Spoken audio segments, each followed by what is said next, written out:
창세기 1장 2절에 보면 땅이 혼돈하고 공허하며 흑암이 깊음 위에 있고 하나님의 영은 수면 위에 운행하시니라고 말하고 있습니다. 하나님께서는 성령을 통하여 꿈과 환상 속에 갖고 있던 4차원의 능력으로 3차원의 세계를 만드셨던 것입니다. 그리고 하나님께서 지으신 그 모든 것을 보시기에 심히 좋았다라고 말씀하셨습니다. 하나님께서는 원래 자신을 닮은 영체를 가진 인간을 만들어 3차원의 세계를 관리하도록 하려고 하셨습니다. 그러나 인간이 하나님의 자리를 빼앗으려는 마귀의 괴계에 빠져서 하나님을 반역한 것입니다. 그 결과 인간은 벌을 받아 영이 죽고 3차원의 존재로 떨어진 것입니다. 그래서 3차원의 깨어진 세계를 새롭게 하기 위하여 4차원의 성령께서 꿈과 환상을 갖고 일하셨습니다. 하나님은 보이지 않는 세계를 보이지 않는 영으로 운행해서 하나님 보시기에 아름답게 만드셨던 것입니다. 아버지 하나님의 일하심을 보면 성령 하나님이 3차원을 꿈과 환상으로 꿈꾸고 그 꿈을 아버지 하나님께 아뢰면 성부 하나님께서 그 꿈과 환상을 쫓아 현실화하시는 것입니다. 아버지 하나님께서는 그에게 올라온 계획대로 되게 하십니다.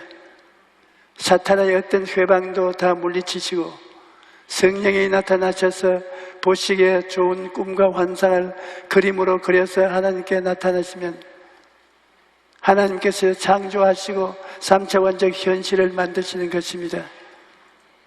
그뿐만 아니라 하나님께서는 우리의 삶도 성령을 통해서 변화시키고 새롭게 창조하시는 것입니다. 우리 삶이 혼돈하고 공허하고 어둠으로 꽉 차 있을 때 성령께서 그 위에 운행하시면 삶이 변화되고 새롭게 창조되는 것입니다. 여러분, 우리 스스로의 힘으로는 망가진 삶을 새롭게 만들 수가 없습니다. 성령께서 운행하셔야만 여러분의 삶의 변화와 창조가 나타나는 것입니다.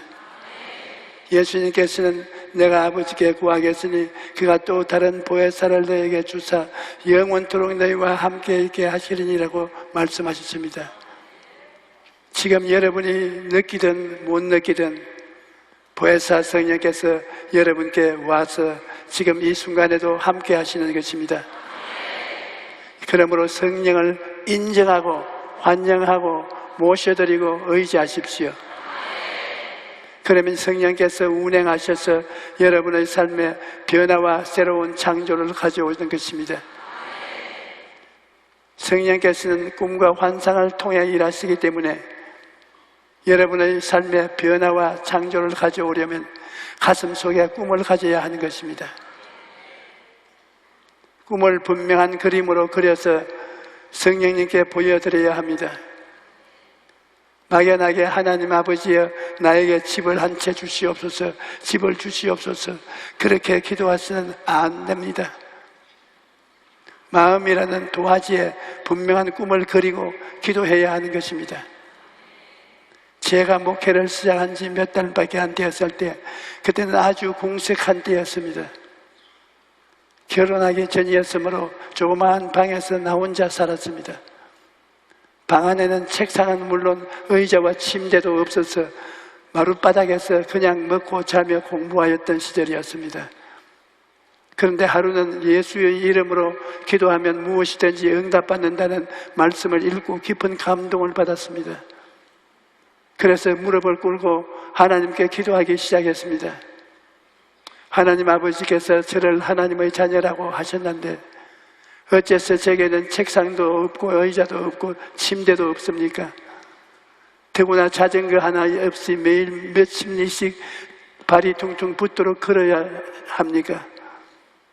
적어도 조그마한 책상이나 앉을 만한 의자, 신방할 때 타고 다닐 자전거 정도는 있어야 하지 않겠습니까?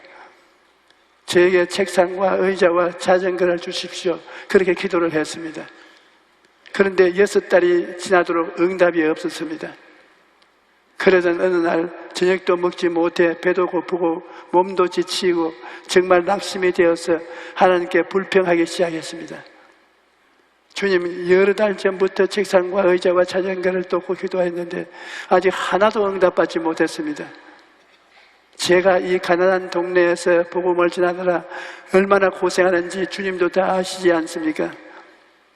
그런데 보십시오. 저도 이렇게 끼니도 해결하지 못하고 있는데 사람들에게 어떻게 인생의 빵만으로 살 수 없고 하나님의 말씀으로 사는 것이라고 말할 수 있겠습니까? 아버지, 저는 지금 너무나 낙심되어 아무 이역도 없습니다. 하나님의 말씀은 영원하여 불변하며 시간이 지나면 다 응답된다는 것을 믿습니다. 하지만 제가 오래전에 드린 기도가 아직도 응답이 없으니 정말 답답합니다. 이왕 응답하시려거든 빨리 좀 해주십시오. 이렇게 한참을 기도하고 있는데 성령의 음성이 들려오기 시작했습니다. 내 아들아, 나는 오래전에 너희 기도를 들었다. 그러면 저희 책상과 의자와 자전거는 어디에 있습니까? 그러자 하나님께서 말씀하시기를, 너는 책상과 의자와 자전거의 종류가 수십 종이나 되는 것을 모르느냐? 내가 언제 나에게 책상과 의자와 자전거에 대한 분명한 종류나 내용을 구체적으로 말한 적이 있느냐? 단지 막연하게 달라고만 하지 않았느냐? 나는 이 말씀을 듣고 큰 충격을 받았습니다. 성령께서 책망하신 이 말씀은 나의 일생에 놀라운 전환점을 가져왔습니다. 이것을 깨닫게 된 것은 엄청난 복이었습니다. 그래서 하나님 아버지, 제가 큰 실수를 범했습니다. 기도를 다시 하겠습니다. 그때부터 기도가 완전히 달라졌습니다. 이번에는 책상의 종류는 필리핀제 마호가니 책상이며 크기는 어느 정도라고 상세히 말씀드렸습니다. 그리고 의자는 철로 테를 두른 것으로 작은 바퀴가 달린 것이 사용하기에 편리하다고 말씀드렸습니다. 그런데 자전거를 놓고는 기도할 때 정말 간단하지 않았습니다. 자전거의 종류가 너무 많아서 망설이다가 신방을 다니려면 아주 튼튼한 자전거가 필요했기 때문에 속도를 조절할 수 있는 미국제 자전거를 달라고 말씀했습니다. 나는 책상과 의자와 자전거를 꿈꾸고 바라보며 기도하고 이미 받은 줄로 믿고 감사하며 입술로 줄기차게 시인했습니다. 그런데 마침내 하나님의 때가 되자 제가 기도한 대로 하나님께서 정확하게 응답하셨습니다. 기도하는 내용과 조금도 어긋나지 않았습니다. 책상을 마호가니로 만든 것이었고 의자는 일본에서 만든 것으로 바퀴가 달려 앉은 채로 움직일 수 있는 것이었습니다. 그리고 자전거는 미국 선교사의 아들이 쓰던 것이긴 했지만 기어가 달려있는 튼튼한 것이었습니다. 이 일을 통해 하나님께서 나에게 아주 놀라운 진리를 가르쳐 주셨는데 우리가 분명한 꿈을 가지고 기도할 때 성령께서 역사하셔서 우리 삶의 현실로 나타나게 하신다는 것이었습니다. 여러분, 꿈을 품을 때 성령님이 역사하시는 것입니다. 꿈이 없는 백성은 망한다고 하지 않습니까? 꿈이라는 것은 참 희한한 것입니다. 꿈 같은 소리 하지 말라고 하는데 꿈 같은 소리 안 하면 망하는 것입니다. 꿈 같은 소리 하면 어리석게 보이지만 그러나 사람이 결국 성공하는 것입니다. 저는 천막교회를 할 때 성도가 20명 정도밖에 없었습니다. 그런데 설교를 할 때마다 아주 큰 소리로 설교를 했습니다. 한 번은 누가 전도사님은 설교하실 때 왜 그렇게 크게 말씀하세요? 꼭 그렇게 크게 설교 안 하셔도 모든 사람이 다 들을 수 있지 않아요? 그렇게 물었을 때 저는 이렇게 대답했습니다. 나에게는 꿈이 있는데 이미 내 마음속에는 2,000명의 성도들이 교회에 앉아 있기 때문에 2,000명의 성도들 앞에서 설교하느라 그 목소리를 크게 내는 겁니다. 그때 저는 2,000명의 성도들을 꿈꾸고 그 꿈을 바라보고 설교했던 것입니다. 그러자 하나님께서 그 꿈대로 역사하셨던 것입니다. 빌립보서 2장 13절에 너희 안에서 행하시는 이는 하나님이시니 자기의 기쁘신 뜻을 위하여 너희에게 소원을 두고 행하게 하시냐 라고 말씀하셨습니다. 꿈은 마음의 소원인데 여러분이 하나님께 부르짖으면 하나님께서 감동을 주셔서 여러분 마음속에 꿈을 꾸게 만들어 주시는 것입니다. 그렇대 우리는 어떤 꿈을 가질 것인가? 하나님께서 우리에게 주시는 꿈은 오중보험과 삼중 축복인 것입니다. 예수님을 믿고 십자가를 바라보면 내 인생의 그림을 변화시킬 수가 있습니다. 저는 저의 소년 시절 그의 그림을 종종 생각해 봅니다. 17살에 배병으로 쓰러졌는데 너무나 가난한 어려운 때에 쓰러졌습니다. 학업도 끝이 나고 미래는 암담했습니다. 희망이 없습니다. 절망입니다. 나의 화폭의 그림은 폐병이 죽는다. 너는 사회의 낙오자다. 너는 버림받았다. 너는 이제 끝났다. 그 암담함은 말로 다 할 수가 없었습니다. 도저히 어찌해 볼 수 없는 인생의 그림이었습니다. 그런데 그 절망에서 몸부림을 치다가 예수님을 구주로 모시자 주님께서 은혜의 붓을 들고 그 절망의 화폭에 완전히 새로운 그림을 그려주셨습니다. 구원의 그림을 그려놓으시고 치료의 그림을 그려놓으시고 형통의 그림을 그려놓으시고 사명을 쓰셔서 주의 종의 그림을 그려놓으셨습니다. 뿐만 아니라 내 인생의 화폭에 세계 최대 교회를 목회하는 그림을 그려주셨던 것입니다. 여러분, 하나님의 그림 솜씨는 우리의 상상을 초월하는 것입니다. 마귀가 아무리 우리 인생에 먹칠을 해놓아도 하나님께서 그 은혜의 붓으로 그 그림을 그리시면 아름다운 그림으로 새롭게 창조되는 것입니다. 그러므로 인생의 새로운 변화와 창조를 가져오기 위해서는 예수님의 십자가 밑에 나아가야 합니다. 오늘 이 시간에 십자가 앞에 나와서 예수님께 내 인생을 맡기면 주님께서 십자가를 통해서 새로운 인생을 그려주시는 것입니다. 고린도후서 5장 11절에 그런즉 누구든지 그리스도 안에 있으면 새로운 피조물이라 이전 것은 지나갔으니 보라 새 것이 되었도다 라고 말씀합니다. 에베소서 2장 8절에 너희는 그 은혜에 의하여 믿음으로 말미암아 구원을 받았으니 이것은 너희에게서 난 것이 아니요 하나님의 선물이라고 말씀합니다. 하나님은 예수님의 십자가를 통하여 우리에게 새로운 인생을 선물로 주시는 것이 우리 인생을 예수님께 맡기면 얼룩지고 망가진 그림을 아름다운 그림으로 바꾸어 주십니다. 이러므로 어떤 상황에서도 낙심하지 말고 지금까지 스스로 그려가던 삶을 하나님의 손에 맡기십시오. 지금까지 여러분이 인생을 계획하고 힘쓰고 노력하고 인생의 그림을 그려가던 것을 이제는 하나님께 맡기십시오. 주님, 나머지 인생은 주님이 맡아주십시오. 나는 더 이상 그리지 못하겠습니다. 이렇게 기도하면 주님이 받아보시고 내가 고쳐주지 하시고 예수님의 십자가 보혈로 고치시면 기가 막히게 아름다운 그림이 되어버리고 마는 것입니다.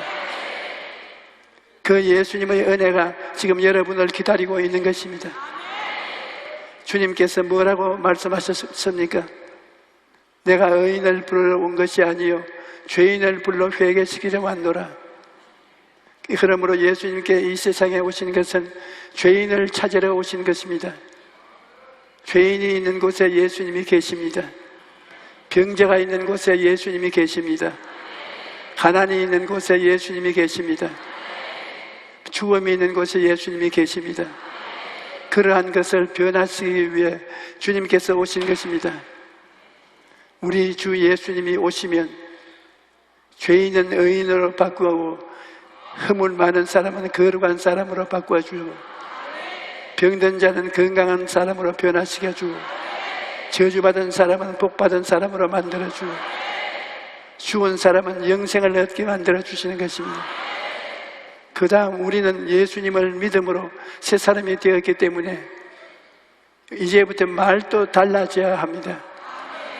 말에 있어서도 성령님이 인도하시는 말을 사용해야 하는 것입니다.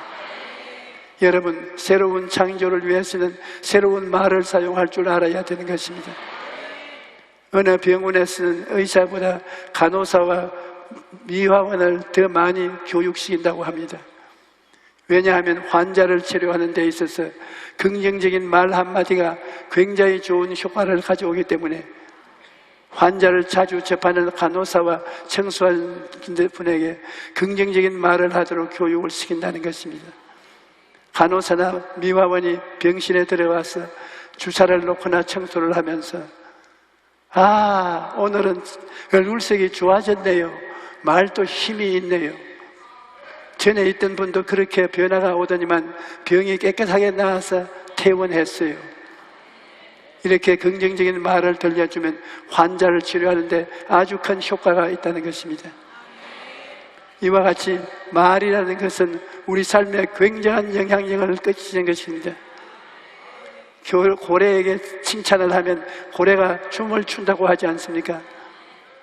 우리가 긍정적이고 적극적인 말을 하면 그 말이 나가서 긍정적이고 적극적인 세계를 만들어주는 것입니다. 사람은 영은 하나님의 형상을 닮았기 때문에 그 말에 창조적인 능력을 가지고 있습니다. 하나님이 말씀으로 천지를 지으신 것 같이 우리는 입술의 말로서 새로운 삶을 창조할 수 있는 것입니다. 여러분, 오늘 또 성령님은 여러분에게 기적을 창조하기 위해서 와 계신 것입니다. 여러분, 개인이 혼돈하고 공허하며 흑암의 깊음 위에 있을지라도, 여러분의 가정이 혼돈하고 공허하며 흑암의 깊은 위에 있을지라도, 여러분의 사업이 혼돈하고 공허하며 흑암의 깊은 위에 있을지라도 꿈을 품고 기도하면 성령께서 운행하셔서 여러분의 삶에 새로운 창조를 이루어 주시는 것입니다. 오늘 오신 여러분 모두가 그러한 복된 삶을 살게 되시기를 축원합니다. 할렐루야.